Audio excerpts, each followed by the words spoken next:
தேசிய முற்போக்கு திராவிட கழகத்தின் சார்பாக இன்றைக்கு திராவிட முன்னேற்ற கழகத்தினுடன் கூட்டணி உறுதி செய்யப்பட்டிருக்கிறது என்பதை மகிழ்ச்சியாக இந்த நேரத்தில் நான் ஃபர்ஸ்ட் தெரிவித்துக் கொள்கிறேன்.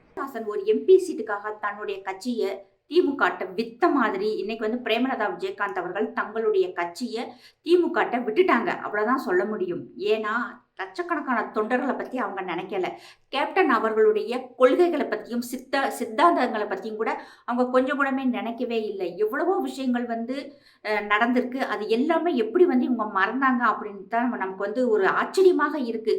குறிப்பாக பார்த்தோம்னா மக்களுக்கு இவ்வளோ ஒரு கோபம், இவ்வளோ ஒரு ஆத்திரம், ஒரு ஆதங்கம், வெறுப்பு இருக்கும்ட்டு யாருமே நினச்சே பார்க்கல. ஏன்னா அத்தனை பேர் மக்களுடைய மனசில் கேப்டன் விஜயகாந்த் மனசில் இருந்திருக்காரு. அவருடைய கொள்கைகள் சித்தாந்தங்கள் அப்படி.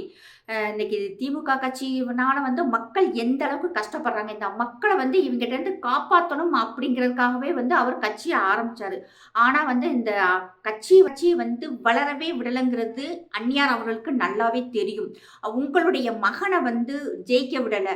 கேப்டன் அவர்களை வடிவேலுவை வச்சு அவ்வளவு கேவலமா பேச வச்சாங்க. அதையும் நீங்க மறந்துட்டீங்க. கேப்டன் அவர்களை மீடியா மூலமாக எவ்வளவு ட்ரோல் பண்ணி குடிகாரன் சொல்லி ஒரு கோவக்காரன்னு சொல்லி அவரை எந்த அளவுக்கு தரம் தாழ்ந்து மீடியாவை வச்சு அவங்க கேவலப்படுத்துனாங்கன்னு இருந்தது. அதையுமே மண்டபத்தை இடிச்சாங்க, காலேஜை கேட்டாங்க, நிறைய அவங்களுக்கு தொல்லை கொடுத்தாங்க. எல்லா விஷயமும் இருந்தாலுமே இன்னைக்கு மக்கள் மனசுல இருக்க ஒரே விஷயம் அவருடைய கொள்கைகளையும் சித்தாந்தங்களையும் நீங்க விட்டு கொடுத்தது. இது கேப்டன் அவர்களுக்கு ஒரு நீங்க செஞ்ச துரோகம் அப்படின்னு தான் இன்னைக்கு மக்கள் எல்லாருமே நினைக்கிறாங்க. ஏன்னா கேப்டன் அவர்களுடைய சித்தாந்தம் பார்த்தோம்னா தேசியத்தின் பார்வையில இருந்தது. ஒரு ஊழல் இல்லாத ஆட்சியை கொடுக்கணும், மக்களுக்கு எல்லா வசதிகளும் கிடைக்கணும், அதாவது நம்மளுடைய மாநிலம் வளர்ச்சியடைந்த மாநிலமாக இருக்கணும், ஏழைகள் இல்லாத மாநிலமாக இருக்கணும். இந்த ஊழல் கட்சிட்ட நம்ம மக்கள் சிக்கி இருக்கிறாங்க, நம்ம மக்களுக்கு விவரம் தெரியல, அந்த மக்களை நம்ம வெளியே கொண்டு வரணும்னு சொல்லிட்டு தன்னுடைய மனசுல நினைச்சதை பட்டுன்னு பேச தெரிஞ்சவர். அதாவது அரசியல் செய்ய தெரியாத ஒரு அரசியல்வாதியா தான் கேப்டன் அவர்கள் இருந்தாங்க. கேப்டன் அவருக்கு எவ்வளவோ தொல்லை கொடுத்தும் கூட கேப்டன் திமுக நானும் கூட்டணி வைக்க மாட்டேன் அப்படின்னு சொன்னாரு. ஜெயலலிதா அம்மா கூட வச்சாங்கன்னா சித்தாந்தவாதி, அவங்க ஒரு ஹிந்துத்துவா மேல ஒரு பாசமா இருக்கிறாங்க, மக்களுக்கு நல்லது செய்யக்கூடிய தலைவின்னு சொல்லி தெரிஞ்சுதான் கேப்டன் அவர்கள் அம்மா கூட ஒரு கூட்டணியே வச்சாங்க. அதனால அவங்க நின்ற இடத்துல எல்லாமே அபரிமிதமான வெற்றியுமே கேப்டன் அவர்கள் கொண்டு வந்தாங்க, எம்எல்ஏக்களை கொண்டு வந்தாங்க. கருப்பு எம்ஜிஆர்ன்ட்டு மக்களால போற்றப்பட்டவர். இன்னைக்குமே எத்தனையோ சினிமா இன்டர்வியூ பார்த்தாலுமே ஒரு ஆள் கூட கேப்டனை பத்தி ஒரு தவறாகவோ ஒரு சின்ன விமர்சனம் கூட வைக்க மாட்டாங்க. அவரை மாதிரி இன்னொருத்தர் பிறக்க மாட்டாங்கன்னு சொல்லிட்டு அந்த அளவுக்கு ஒரு பாசிட்டிவாவே பேசிட்டு வந்துட்டாங்க. மக்களுக்குமே அந்த அளவுக்கு ரொம்ப கீழ்மட்டத்தில் இருக்க மக்களுக்கு கூட கேப்டன் அவர்களை பிடிச்சிருந்தது.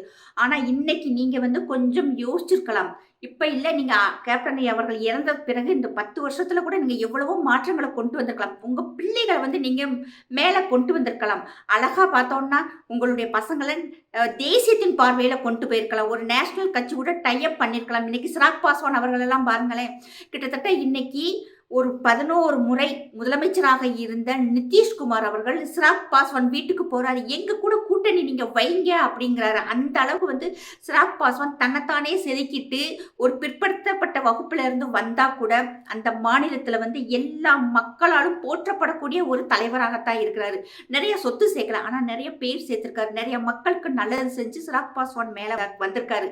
அதே மாதிரி உங்க பையனை கூட நீங்க நேஷனல் ஒரு தேசியத்தின் பார்வையில கொண்டு இதனால பணமும் கிடைச்சிருக்கும், பதவியும் கிடைச்சிருக்கும், பேரும் கிடைச்சிருக்கும், புகழும் கிடைச்சிருக்கும், கௌரவம் கிடைச்சிருக்கும். ஆனா இன்னைக்கு கேப்டன் அவர்களை நீங்க ஒரு மரியாதை குறைவாக ஒரு இழிவுபடுத்திட்டீங்க அப்படின்னு தான் இன்னைக்கு இருக்கிற எல்லா மக்களுக்கும் உண்டான ஒரு கோபம் சொல்ல முடியாது, ஒரு ஆதங்கம். அந்த ஆதங்கத்தின் வெளிப்பாடு தான் இன்னைக்கு சோசியல் மீடியால ஆகட்டும், நேர்ல இருக்க மக்கள் கூட முதல்லலாம் சொல்லுவாங்க, இப்ப கேப்டன் எதுல இருக்காருன்னு பார்த்து சொல்லுப்பா, நாங்க ஓட்டு போடணும்ட்டு. இந்த கட்டட வேலை பார்க்கும் மக்கள் நான் சொல்றேன் அப்படின்னு. ஆனா இந்த முறை பார்த்தா திமுக போய் நீங்க கூட்டணி வைக்கவும் ஐயோ என்ன இந்தமா அங்க போயிட்டாங்க அப்படின்னு ஐயோ அப்படிங்கிற மாதிரி ஆயிருச்சு.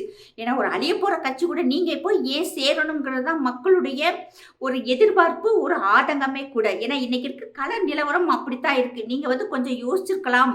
அப்படிங்கிறது மக்களினுடைய ஆணித்தரமான எண்ணம். நடிகர் வடிவேலை வச்சு கேப்டன் அவர்களை அவ்வளவு கேவலமா பேசினது மட்டும் இல்லாம உங்களை அந்த கட்சியை சார்ந்த கிருஷ்ணமூர்த்திங்கிற ஒரு பன்னி வாயன் உங்களை அவ்வளவு கேவலமா பேசின அதையுமே நீங்க மறந்துட்டீங்க. கண்டிப்பாக அந்த வீடியோ நீங்க பார்த்திருப்பீங்க. அதையுமே நீங்க மறந்துருக்கீங்க. கட்சி தொண்டர்களை மறந்துட்டு, கட்சி எதுக்காக ஆரம்பிச்சோங்கிறதே மறந்துட்டு, கமல் ஒரு பேக்கரி டீலிங் போட்ட மாதிரி நீங்க ஒரு டீலிங் போட்டிருக்கீங்கன்னு தான் மக்கள் எல்லாருமே பேசிட்டு இருக்காங்க.